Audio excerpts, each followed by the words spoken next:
प्रदेश के वजीर आला योगी आदित्यनाथ ने असदुद्दीन ओवैसी पर निशाना साधा। कानपुर में बीजेपी कारकुनान से खिताब करते हुए कहा कि सीएए और एनआरसी के नाम पर लोगों के जज्बात को भड़काया जा रहा है।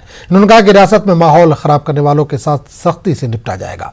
योगी ने कहा कि हर कोई जानता है कि ओवैसी एसपी के एजेंट के तौर पर काम कर रहे हैं। भाइयों बहनों, प्रदेश में 2017 के पहले हर तीसरे चौथे दिन दंगे होते थे। आज यहां पर मैं चेतावनी दूंगा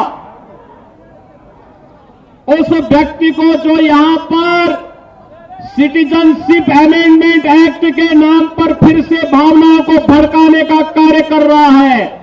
और भाइयों बहनों, मैं इस अवसर पर चाचा जान और अब्बा जान के नैया से कहूंगा कि वे सावधान होकर के सुन लें।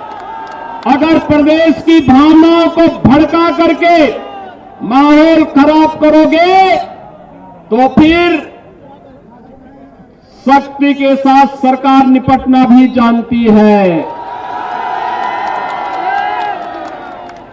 आज प्रदेश में दंगा नहीं, हर व्यक्ति जानता है कि ओवैसी समाजवादी पार्टी के एजेंट बनकर के प्रदेश में भावनाओं को भड़काने का कार्य कर रहे हैं। लेकिन उत्तर प्रदेश आज इस दिशा में आगे बढ़ चुका है।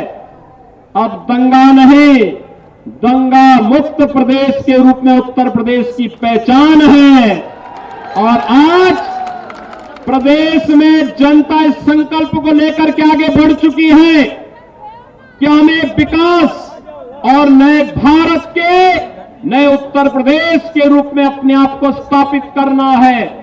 उत्तर प्रदेश में अब दंगों के लिए नहीं, माफियाओं की सरपरस्त सरकार नहीं, माफियाओं की छाती पर बुलडोजर चलाने वाली सरकार आज प्रदेश के अंदर कार्य कर रही है।